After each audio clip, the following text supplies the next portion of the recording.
En el presente video compartiré con ustedes la parte introductoria de las funciones cuadráticas. Acompáñenme.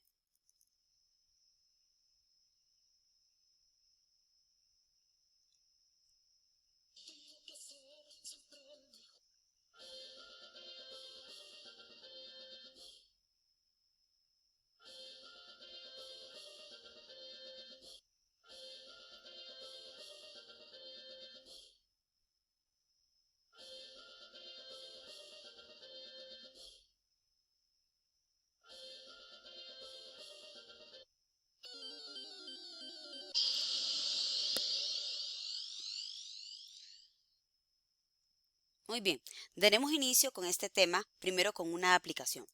Supongamos que tenemos una parcelita como esta que aparece aquí, donde el perímetro de esta parcela es de 100 metros.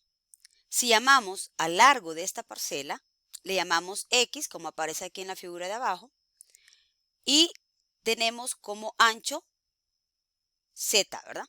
Entonces, para ello nos piden encontrar un modelo matemático para el área de esta parcelita, es decir, cuántas unidades cuadradas me caben aquí, ¿verdad? Que sería el área, en función del largo. Y el inciso B, vamos a graficar dicho modelo y encontrar las dimensiones de la parcela que maximizan el área. Muy bien, en primera instancia, vamos a desarrollar el modelo matemático para el área de la parcelita. Entonces, como nos lo especifica en el problema, el largo va a ser nuestra variable X. Bueno, entonces para la definición de variables decimos, sea X representará el largo de la parcela y por ende la otra variable Z va a representar el ancho de la parcela. Ahora, ¿cómo vamos a construir la función? Bueno, recordemos que el área de un rectángulo, porque esta parcela es rectangular, el área de un rectángulo es el largo por el ancho. Entonces, en este caso sería X, que es el largo, por el ancho, que es Z, ¿sí? Ahora, recordemos que en el inciso A nos piden el modelo matemático del área en función del largo. Es decir, el área debe quedar en función únicamente de X. Entonces, debemos tratar de encontrar una expresión que pueda reemplazar a Z. ¿Cómo? Bueno, tenemos un dato extra aquí y el dato que tenemos es el dato del perímetro. Nos dice que el perímetro de esta parcelita es de 100 metros. Si yo tengo esta parcelita de forma rectangular, el perímetro, recordemos, es la longitud total del contorno de esta figura, ¿sí? Es este lado, más este lado, más este lado, más este lado. Es decir, sería X más X y Z más Z. Es decir, X más X sería 2X y Z más Z sería 2Z. Y ya tenemos que el perímetro es 100, entonces lo vamos a reemplazar. Nuestro perímetro nos dice aquí que es de 100, entonces reemplazamos 100 igual a 2X más 2Z. Y ahora vamos a dividir toda esta ecuación entre 2 y nos quedaría 50 igual a X más Z. Y despejamos para Z, donde Z es igual a 50 menos X. Ahora entonces quiere decir que el área en función de X es igual a esta X de aquí, por Z, pero Z ya lo tenemos aquí que Z es 50 menos X. Entonces sería X por Z, donde 50, Z, perdón, es 50 menos X. Y ahora aquí multiplicamos. 50 por X queda 50X y X por menos X al cuadrado. Entonces, de esta manera nosotros llegamos al inciso A. Ya tenemos el modelo que nos define el área de una parcela. Entonces ahora vamos a proceder a los demás elementos, no sin antes especificar algunos elementos conceptuales de este tema.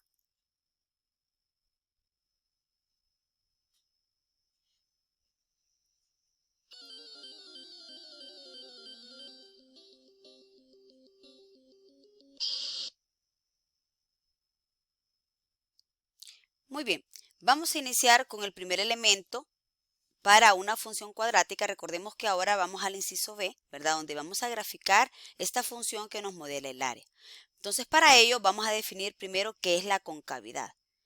Para definir la concavidad vamos a manipular este botoncito.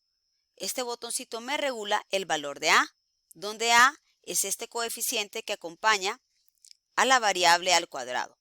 ¿sí? Entonces vamos a ir moviendo A para ver cómo ese valor de A repercute en la gráfica. Como pueden notar, cuando A es un valor positivo, nuestra curva, ¿sí?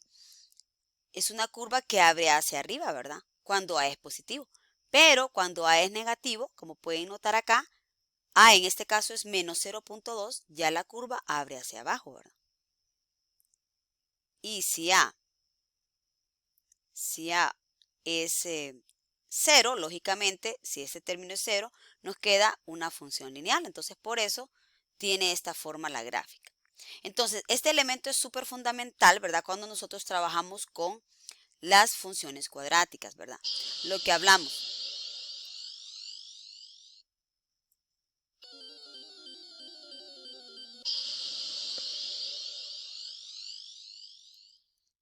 Entonces, para resumir la actividad que acabamos de desarrollar, la concavidad es dictada por el valor de A, ¿sí?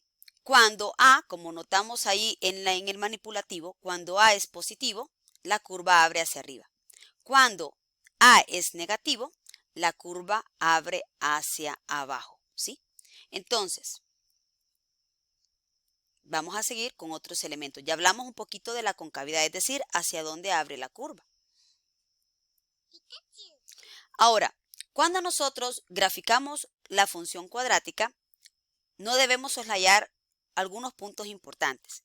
Entre ellos, pues, los interceptos. Recuerden que las gráficas tienen interceptos en X e interceptos en Y. Claro, no todas las gráficas tienen estos dos interceptos, ¿verdad? Pero como para que tengamos una idea, ¿verdad? Siempre vamos a calcular este tipo de interceptos. En X, cuando la Y vale 0, e intercepto en Y cuando la X vale 0. Y por otro lado, tenemos un punto súper importante en la gráfica de la función cuadrática, que es el vértice. Para encontrar el vértice, nosotros vamos a aplicar esta formulita y luego el vértice puede tener cualquiera de estas dos funciones. Si la curva, por ejemplo, en este caso, abre hacia abajo, es decir, cuando A es negativo, ¿verdad? La curva abre hacia abajo y entonces el vértice sería este puntito, siendo el vértice el punto máximo. En cambio, cuando la curva abre hacia arriba, recordemos, el vértice va a ser este puntito y va a ser el punto mínimo.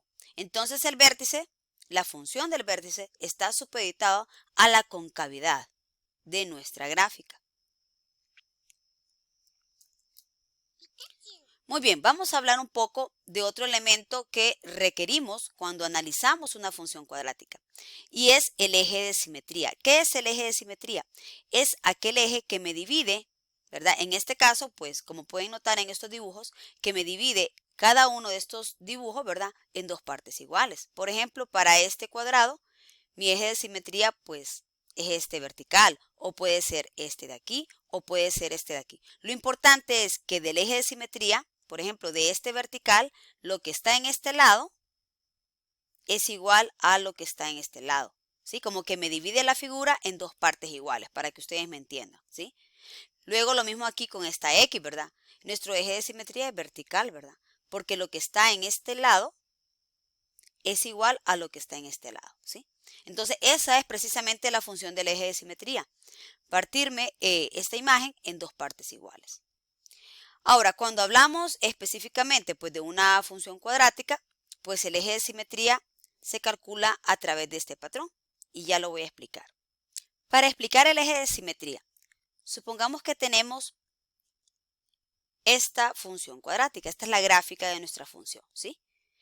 Que tiene un vértice pues en este puntito, ¿verdad? En 3 para X.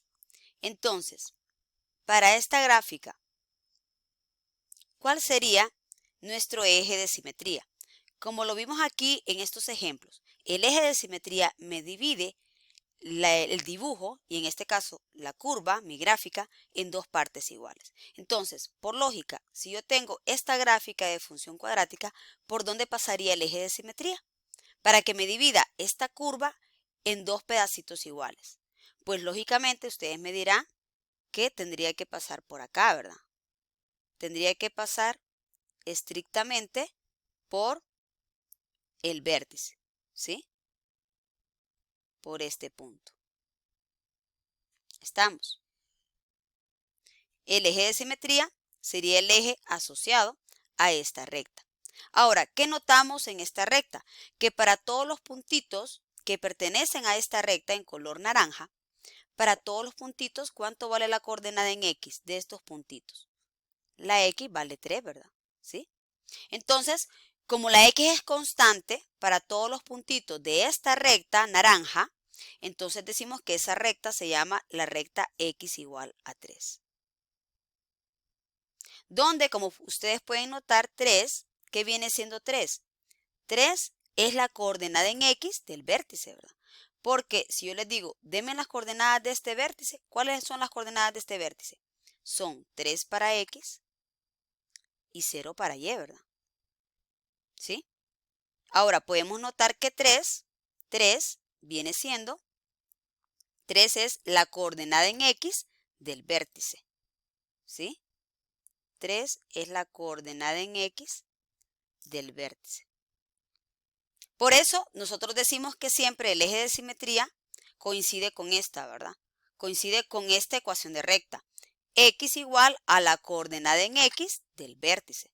¿Por qué? Pues precisamente eso es lo que hace el eje de simetría. Siempre pasa por este puntito, ¿verdad? Siempre pasa por el vértice, ¿ya? Entonces, para ese eje de simetría siempre le llamamos, en este caso, X igual a 3, ¿verdad? Y esta es la fórmula que vamos a aplicar de manera general.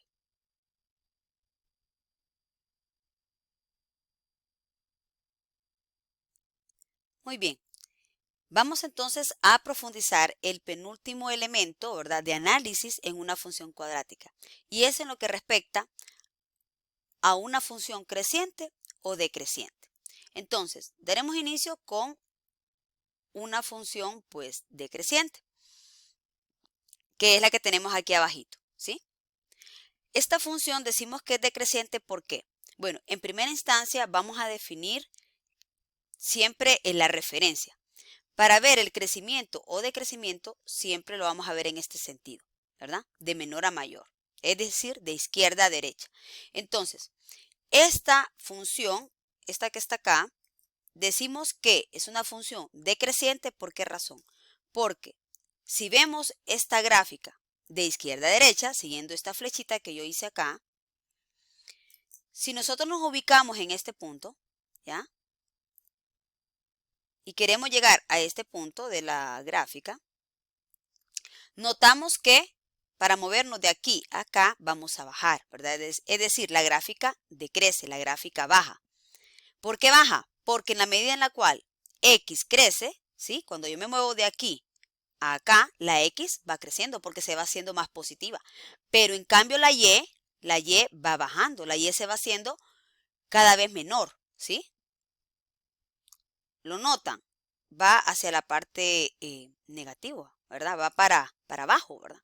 Entonces, cuando ocurre eso, ¿verdad? Cuando la X crece, pero la Y decrece, decimos entonces que en esa parte de la gráfica es decreciente.